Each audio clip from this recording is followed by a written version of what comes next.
ونستغفره ونؤمن به ونتوكل عليه ونعوذ بالله من شرور أنفسنا ومن سيئات أعمالنا من يهده الله فلا مضل له ومن يضلله فلا هادي له ونشهد أن لا إله إلا الله وحده لا شريك له ونشهد أن سيدنا ومولانا محمدا عبده ورسوله أما بعد فأعوذ بالله من الشيطان الرجيم بسم الله الرحمن الرحيم وإذ ابتلى إبراهيم ربه بكلمات فأتمهن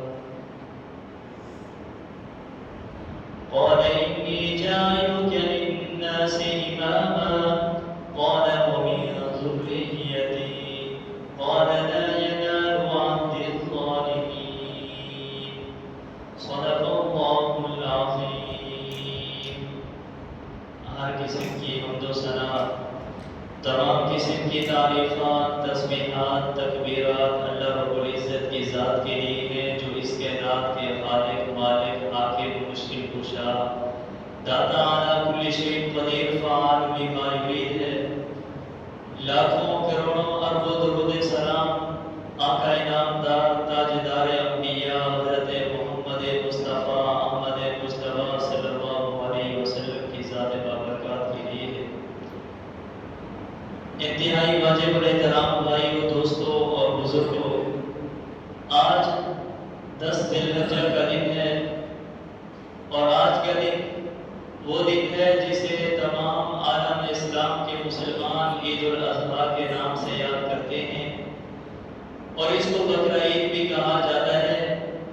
اور آج کا دن حضرت سیدنا ابراہیم علیہ السلام کی یاد تازہ کرنے کا دن ہے کہ جنہوں نے اللہ تعالیٰ کے حکم پر اپنے بیٹے کی گردن پر چھری چلا ڈالی تھی. اللہ تعالیٰ کو حکم آیا کہ اپنے بیٹے کو قربان کرو، انہوں نے اپنے بیٹے کی گردن پر چھری رکھ دی. تو سمجھنا چاہیے کہ ہر واقعے کا کوئی نہ کوئی مقصد ہوتا ہے کہ اللہ تبارک و تعالیٰ نے ان کو کہا اپنے بیٹے کو قربان کرو، وہ اپنے بیٹے کو قربان کرنے کے لیے تیار ہو گئے. حالانکہ کوئی بہانہ بنا سکتے تھے، کوئی عذر بنا سکتے تھے کہ اتنے سالوں بعد ملا ہے، لیکن انہوں نے رب کو حکم سمجھا اور اپنے بیٹے کی گردن پر چھری رکھ دی. تو پتہ چلا کہ جب رب کا حکم آ جائے تو انبیاء کی سنت بتاتی ہے کہ اس پر عمل کرنا چاہیے، اس پر انکار نہیں کرنا چاہیے. تو جو آدمی اللہ تعالیٰ کے حکم پر عمل کرتا ہے تو اللہ تبارک و تعالیٰ اس کو دنیا کے اندر بلند کر دیتے ہیں اور آخرت کے اندر بھی بلند کر دیتے ہیں. آپ دیکھیں حضرت سیدنا ابراہیم علیہ السلام نے ان سے کسی نے پوچھا کہ آپ اللہ کے قریب کس طرح بنے، آپ کو اللہ نے اپنا دوست کس طرح بنایا ہے، آپ نے کون سی ایسی نیکی کی ہے، کون سا ایسا عمل کیا ہے جس کی وجہ سے رب نے آپ کو اپنا دوست بنا لیا. تو حضرت سیدنا ابراہیم علیہ السلام نے فرمایا کہ میرا کوئی اور عمل تو نہیں، لیکن ہاں اتنا بات ضرور ہے، میرے رب نے مجھے آزمائش میں ڈالا، میرے رب نے مجھے امتحان کے اندر ڈالا. رب نے مجھے کہا خلیل جان پیش کر دو، میں نے آگ کے اندر پیش کر دی. رب نے کہا خلیل وطن پیش کر دو، میں نے وطن چھوڑ دیا. اور رب نے کہا خلیل اپنے اس ننھے اسماعیل کی گردن پہ چھری رکھ دو، میں نے اپنے بیٹے کی گردن پہ چھری رکھ دی. اور جب وہ سارے امتحان میں کامیاب ہو گئے تو اللہ نے کہا اتخذ اللہ ابراہیم خلیلا، اللہ نے ان کو اپنا خلیل بنا لیا، اپنا دوست بنا لیا.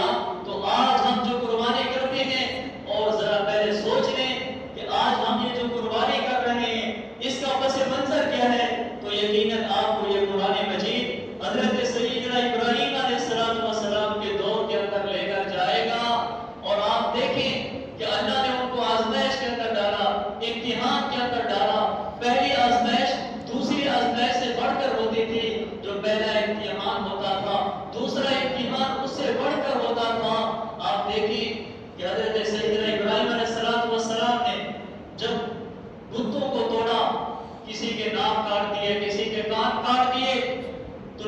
نے بلایا اور پوچھا حضرت سیدنا ابراہیم علیہ السلام سے کہ آپ نے ان بتوں کو توڑا ہے؟ اور حضرت ابراہیم علیہ السلام نے فرمایا کہ تم تو پاگل ہو، میرے پیچھے چلے آئے ہو، ان سے کیوں نہیں پوچھتے؟ تم تو ان کی پوجا کرتے ہو، ان کو اپنا خدا سمجھتے ہو، ان کو مشکل کشا سمجھتے ہو، ان سے پوچھو کہ تمہیں کس نے توڑا ہے، تمہیں کس نے کاٹا ہے؟ تو وہ پریشان ہو گئے، انہوں نے کہا یہ تو بولتے نہیں۔ حضرت سیدنا ابراہیم علیہ السلام نے فرمایا کہ پھر تو تم پاگل ہو، تم مجنون ہو، ان کے پیچھے لگے ہوئے ہو، یہ تو اپنے مارنے والے کا نام بھی نہیں بتا سکتے، تم ان کی پوجا کرتے ہو۔ تو انہوں نے کہا کہ آپ ایسا کرتے ہیں کہ ابراہیم کو آگ کے اندر ڈال دو۔ آگ جلائی گئی، 90 مربع میل تک لکڑیاں جمع کر آگ جلائی گئی۔ اس کی آگ کی تپش اتنا ہوتی تھی کہ 3 میل تک کوئی پرندہ بھی نہیں گزر سکتا تھا۔ تو حضرت سیدنا ابراہیم علیہ السلام کو آگ کے اندر ڈالنے لگے، اور ادھر سے رب نے آسمان کے دروازے کھول دیے اور فرشتوں کو کہا کہ او فرشتوں، دیکھو آج میرے قریب کا امتحان ہے، آج میرے ابراہیم کے امتحان تو دیکھو۔ جب انہوں نے دیکھا حضرت سیدنا ابراہیم علیہ السلام آگ کے اندر جا رہے ہیں، فرشتے آ گئے، آگ کا فرشتہ آ گیا، پانی والا فرشتہ آ گیا، ہوا والا فرشتہ آ گیا کہ ابراہیم ہمیں حکم دو، ہم آپ کی مدد کرنے کے لیے تیار ہیں۔ لیکن حضرت ابراہیم علیہ السلام نے فرمایا کہ تم درمیان سے ہٹ جاؤ، یہ میرا اور رب کا معاملہ ہے، رب جانے یا میں جانوں، اگر وہ مجھے آگ میں جلانے کے لیے راضی ہے تو میں خوشی خوشی آگ کے اندر چلا جاؤں گا۔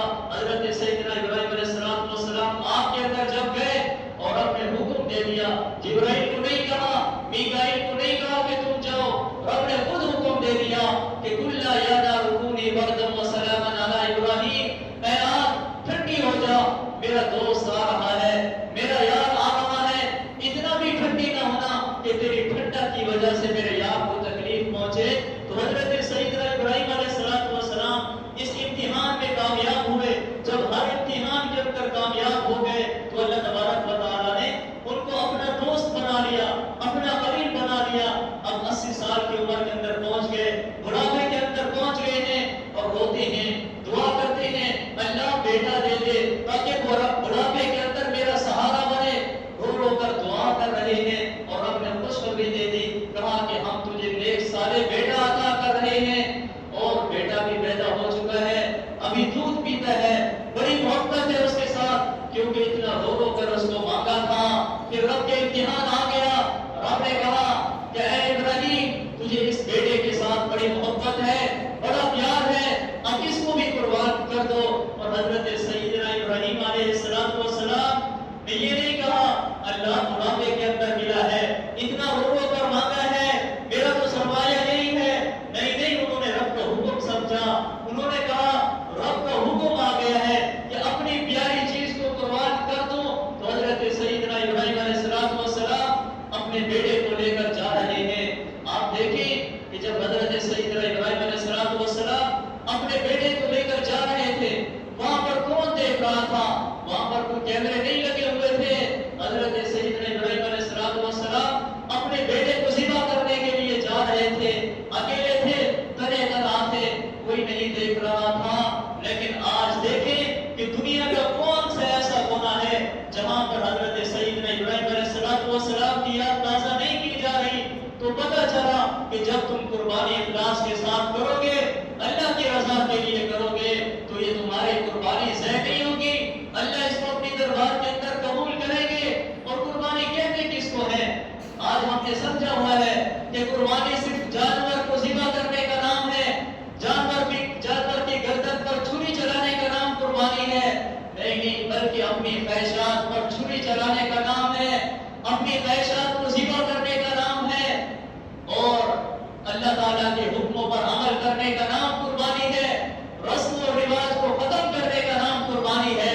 فجر کے وقت میٹھی نیند سو رہے ہیں اور ادھر سے مسجد کے اندر رب کا بلاوا آ گیا، اپنی میٹھی نیند کو قربان کر کے مسجد کی طرف آنے کا نام قربانی ہے۔ دوپہر کے وقت دنیا کے کاموں کو چھوڑ کر نماز کی طرف آنے کا نام قربانی ہے۔ یہ قربانی ہے۔ ہم نے صرف یہی سمجھا ہوا ہے کہ جانور کو ذبح کرنے کا نام قربانی ہے، اور آج ہم دیکھیں کہ یکم ذی الحجہ سے لے کر 10 ذی الحجہ تک لوگ ایسے بھی اپنی داڑھی نہیں کاٹتے. ان سے پوچھا جائے کیوں نہیں کاٹتے؟ کہتے ہیں کہ یکم سے لے کر 10 ذی الحجہ تک داڑھی کاٹنا جائز نہیں ہے، ناخن کاٹنا جائز نہیں ہے. ان سے پوچھا جائے کیوں کرتے ہیں؟ کہتے حدیث کے اندر آتا ہے کہ جو آدمی قربانی کرے یکم سے لے کر 10 ذی الحجہ تک اپنے ناخن نہ کاٹے، اپنے داڑھی کے بال نہ کاٹے. میں نے کہا یہ حکم صرف یکم سے لے کر 10 ذی الحجہ تک ہے یا اس کے بعد کا بھی ہے؟ کہ یہی حکم ہے کہ ادھر جانور کو بھی ذبح کرو، ادھر حضور کی سنت کو بھی ذبح کر دو. آج کیا ہوتا ہے کہ ادھر جانور ہم ذبح کرتے ہیں، ادھر پیغمبر کی سنت کو ذبح کر دیتے ہیں. ایک طرف سنت ابراہیمی کو زندہ کرتے ہیں اور دوسری طرف سنت محمدی کو ہم ذبح کر دیتے ہیں. کتنے افسوس کی بات ہے. جس طرح ہم یکم سے لے کر 10 ذی الحجہ تک داڑھی نہ کاٹنے کا ارادہ کرتے ہیں، سنت ابراہیمی کو زندہ کرتے ہیں، تو اسی طرح یہی داڑھی ہمیشہ رکھ کر آپ سنت محمدی کو مرتے دم تک زندہ کر لیں. اس کا نام قربانی ہے. دل نہیں کرتا کہ میں داڑھی رکھوں، یہی سوچ آتی ہے لوگ کیا کہیں گے. ارے آپ حضور کی سنت سمجھ کر داڑھی رکھ لیں، اس کا نام قربانی ہے. یا اپنی خواہشات کو دبا لیں، اس کا نام قربانی ہے. حضرت سیدنا ابراہیم علیہ السلام اپنے بیٹے کو لے کر جا رہے ہیں، ذبح کرنے کے لیے جا رہے ہیں، اور پیچھے شیطان آ گیا، حضرت حاجرہ کے پاس چلا گیا کہ آپ کو پتہ ہے آپ کے بیٹے کو کہاں لے کر جا رہے ہیں؟ کہا کدھر لے کے جا رہے ہیں؟ کہا ذبح کرنے کے لیے جا رہے ہیں. کہا کوئی باپ اپنے بیٹے کو بھی ذبح کرتا ہے؟ اتنی رو رو کر مانگا ہے. کہا ہاں ذبح کرنے کے لیے جا رہے ہیں. تو حضرت حاجرہ نے کہا کس کے حکم پر؟ کہا وہ کہتا ہے میرے رب کا حکم ہے. تو حضرت اما حاجرہ نے فرمایا کہ یہ تو ایک اسماعیل ہے، اگر 100 اسماعیل ہوتا تو میں رب کے نام پہ قربان کر دیتی. رب کا حکم آ گیا، اپنے بیٹے کو قربان کر دیا. حضرت سیدنا ابراہیم علیہ السلام لے کے جا رہے ہیں اور اپنے بیٹے کو کہا کہ رب کا حکم ہے تجھے ذبح کرنا ہے. تو حضرت اسماعیل علیہ السلام نے فرمایا کہ ٹھیک ہے ابا جان، جو آپ کو آپ کے رب نے حکم دیا ہے آپ کر دیں، باقی رہی میری بات، میری گردن پر چھری چلے گی. ستجدنی انشاءاللہ من الصابرین، اگر اللہ نے چاہا تو میں صبر کروں گا. اور حضرت سیدنا ابراہیم علیہ السلام اپنے بیٹے کو نکالنے لگے تو حضرت سیدنا اسماعیل علیہ السلام نے اپنا کرتا اتارا اور اپنے باپ کو دیا. کہا کہ یہ میرا کرتا لے کر جانا، میری ماں کو دے دینا تاکہ وہ میرا کرتا دیکھ کر اپنا کلیجہ ٹھنڈا کرے گی. تو حضرت سیدنا ابراہیم علیہ السلام نے اپنے بیٹے کی گردن پر چھری چلائی، لیکن چھری نہیں چلتی. بڑا زور لگایا، چھری نہیں چل رہی. غصے میں آئے اور کہنے لگے کہ ظالم تو کیوں نہیں چلتی؟ لیکن چھری سے آواز آئی، اے ابراہیم میں کیسے چلوں؟ ایک طرف تو کہتا ہے چل، ادھر سے رب کہتا ہے نہ چل. اے ابراہیم تو بھی اسی کے حکم کا پابند ہے، میں بھی اسی کے حکم کی پابند ہوں. بتا ابراہیم تیری مانو یا رب جلیل کی مانو؟ رب کا حکم ہے کہ خبردار ایک بار بھی نہیں کاٹنا. ادھر سے رب نے حکم دیا جبرائیل امین کو کہ جبرائیل امین دمبا لے کر جاؤ، آج میرا یار امتحان کے اندر کامیاب ہو چکا ہے. تو ادھر سے دمبا آ گیا، وہ ذبح ہو گیا. تو حضرت سیدنا ابراہیم علیہ السلام کی یہ قربانی اللہ نے اپنے دربار کے اندر قبول کر لی اور آپ نے ہمیں حکم دے دیا کہ تم بھی ہر سال قربانی کیا کرو، ابراہیم علیہ السلام کی سنت کو زندہ کیا کرو، ان کی یاد کو تازہ کیا کریں. آج ہمارے ذہن کے اندر ایک غلط فہمی ہوتی ہے اور ہم یہ سمجھتے ہیں، آج ہمارے ذہن کے اندر غلط فہمی ہوتی ہے، ہم سمجھتے ہیں کہ قربانی صرف جانور کی گردن پہ چھری چلانے کا نام ہے، گوشت کھانے کا نام ہے، خون بہانے کا نام ہے. بلکہ ہم دیکھیں قرآن و حدیث کے اندر غور کریں تو ہم اس نتیجے پر پہنچتے ہیں کہ قربانی صرف جانور کے ذبح کرنے کا نام نہیں ہے، بلکہ قربانی اپنی پیاری چیزوں کو رب کے حکم پر قربان کر دینے کا نام قربانی ہے. اس کو قربانی کرتے ہیں چاہے وہ پیاری چیز مال ہو یا اولاد کی محبت ہو یا زمانے کا رسم و رواج ہو، رب کے حکم پر ان چیزوں کو قربان کرتے، اس کو قربانی کہتے ہیں. آپ دیکھیں آج جن کی یاد میں ہم یہ قربانی کرتے ہیں، جانور ذبح کرتے ہیں، حضرت سیدنا ابراہیم علیہ السلام نے رب کے حکم پر اپنی پیاری چیزوں کو قربان کر دیا. پتہ چلا کہ رب کا حکم ہے کسی چیز کی انہوں نے پرواہ نہیں کی. جب رب کا حکم آیا اپنی پیاری چیزوں کو قربان کر دیا, ماں باپ کی محبت کو قربان کر دیا, جان کی محبت کو قربان کر دیا, بیٹے کی محبت کو قربان کر دیا. جب رب کا حکم آیا انہوں نے کسی چیز کی پرواہ نہیں کی, اپنی پیاری چیزوں کو قربان کر دیا. مجھے اور آپ کو یہی سبق دیا سیرت ابراہیم سے. ہمیں یہی سبق ملتا ہے کہ جب رب کا حکم آ جائے پھر اپنی چیزوں کی پرواہ نہیں کرنی. آج ہم دیکھیں, اگر ہم یہ سمجھتے ہیں کہ قربانی صرف جانور کی ذبح کرنے کا نام ہے, اس کا خون بہانے اور گوشت کھانے کا نام ہے, تو سمجھ لیں کہ اس سے واجب تو ادا ہو جائے گا, لیکن قربانی کا اصل جو مقصد ہے وہ ہمیں حاصل نہیں ہوگا جب تک ہم رب کے حکم پر اپنی خواہشات کو قربان نہیں کریں گے. جو چیز اللہ کے حکم سے ٹکرا جائے اس کو قربان کر دیں, اس کا نام قربانی ہے. اگر قربانی کا اصل مقصد حاصل نہ ہوا, ورنہ جو ہم جانور ذبح کرتے ہیں, اس کی گردن پر چھری چلاتے ہیں, یہ بھی ذبح ہوتے ہوئے مجھے اور آپ کو یہ کہہ کر جاتا ہے کہ اے انسان, تو نے میرے گلے پر تو چھری چلا دی. میرے گلے پر چھری چلانا تو نے آسان سمجھا کیونکہ تیری جیب پیسوں سے بھری ہوئی تھی. میرے جیسے کئی جانور تو ذبح کر سکتا تھا, لیکن افسوس کہ تو اپنی خواہشات کو ذبح نہیں کر سکا, افسوس کہ تو اپنی تمنا کو ذبح نہیں کر سکتا. ہم تو اپنی معمولی سی خواہشات پر, اپنی معمولی سی تمنا پر رب کے بڑے بڑے حکموں کو قربان کر دیتے ہیں. دنیا والوں کو راضی کرنے کے لیے رب کے بڑے بڑے حکموں کو ہم قربان کر دیتے ہیں. ہم سوچیں قربانی نام کس کا ہے, قربانی کا معنی کیا ہے؟ قربانی کا معنی ہے قرب حاصل کرنا, یعنی وہ چیز جس چیز کے ذریعے آدمی رب کا قرب حاصل کرتا ہے, اس کا نام قربانی ہے. اور آپ دیکھیں کہ آدمی کی نیت بھی ٹھیک نہ ہو, وہ سمجھے کہ میں رب کا قرب حاصل کروں, اس سے کبھی رب کا قرب حاصل نہیں ہوگا.